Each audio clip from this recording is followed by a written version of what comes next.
उस प्रशिक्षण कार्यशाला में आप लोगों को सकते। अभी सर ने आप लोगों को बताया कि इस परियोजना में आप जो प्रशिक्षण प्राप्त कर रहे हैं उसमें आपका योगदान क्या होगा, आपकी भूमिका क्या होगी और सरकार आपके विषय में क्या करना चाहती है।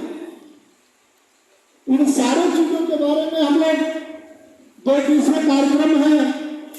अभी सर ने आप लोगों को कहा भी कि अगर आपकी इच्छा हो तो कल भी आप आए, नहीं आते हैं तो जय जय सीताराम, कोई बात नहीं। लेकिन 2 दिन में कई वर्षों के कोर्स को पूरा नहीं किया जा सकता।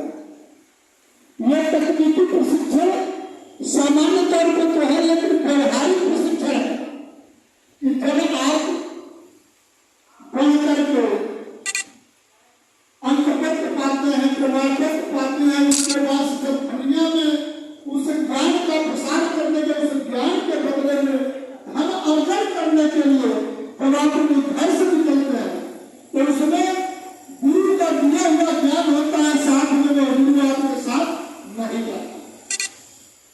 ये प्रशिक्षण नहीं है। योग्यता के आधार पर कई लोग इस प्रशिक्षण कार्यक्रम में आए हैं तो कई लोग प्रधान के कृपा पे भी इस प्रशिक्षण कार्यक्रम में उपस्थित हैं। शुभकामना दोनों के लिए।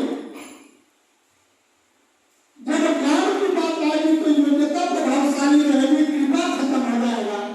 तो आप कृपा प्राप्त कर लिए हैं तो योग्य बनने का भी प्रयास करिए और यह योग्यता इस बैठे हुए प्रशिक्षण कार्यशाला में ही आपको मिल सकती है।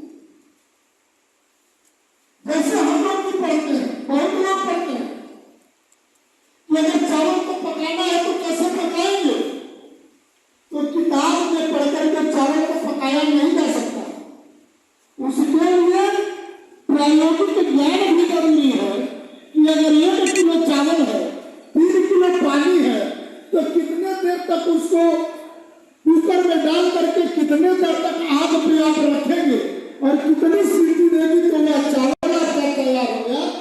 तो ये प्रायोगिक ज्ञान के बल पे आएगा और किताबी ज्ञान तो केवल आपको मात्रा बता दिया, टाइमिंग बता दिया और वो ये नहीं बताएगा कि कितने सेल्सियस तापमान पर चावल को पकाएंगे अथवा कितने डिग्री सेल्सियस तापमान पर आप चावल को नहीं पकाएंगे।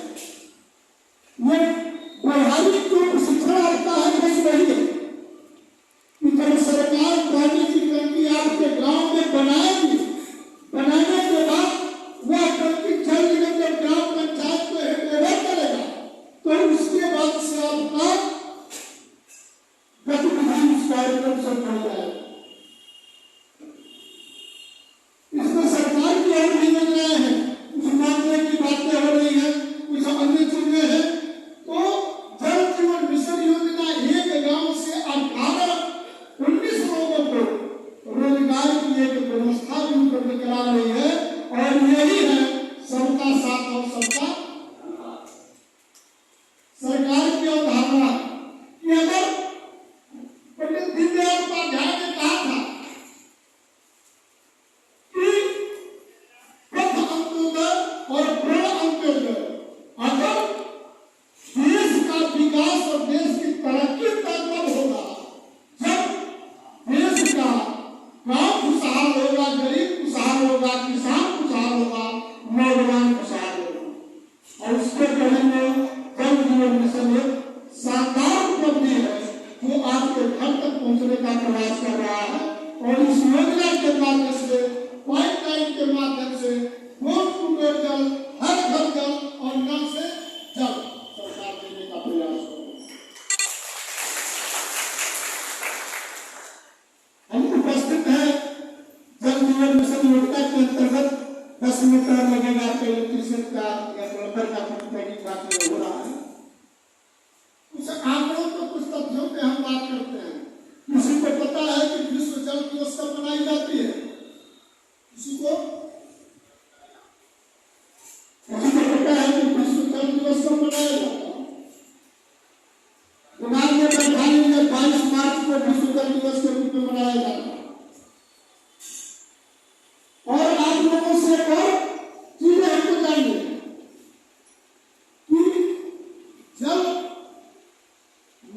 बना सकता है क्या? कोई डॉक्टर, इंजीनियर, वैज्ञानिक क्या जल बना देंगे? जल का उत्पादन किसी मनुष्य से हो सकता है? नहीं हो सकता। तो क्या हवा का उत्पादन मनुष्य करता है? और जीवन को जीने के लिए जो तीन मूलभूत जरूरतें होती है मनुष्य मानव जीवन को जीने के लिए, उसमें सबसे पहले हवा है, जल है और उसके बाद से रोशनी।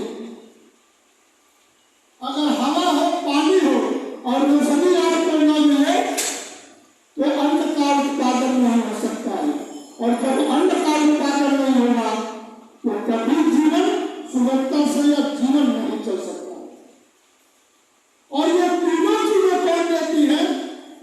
क्या कोई मनुष्य देता है? सरकारें देती है, अधिकारी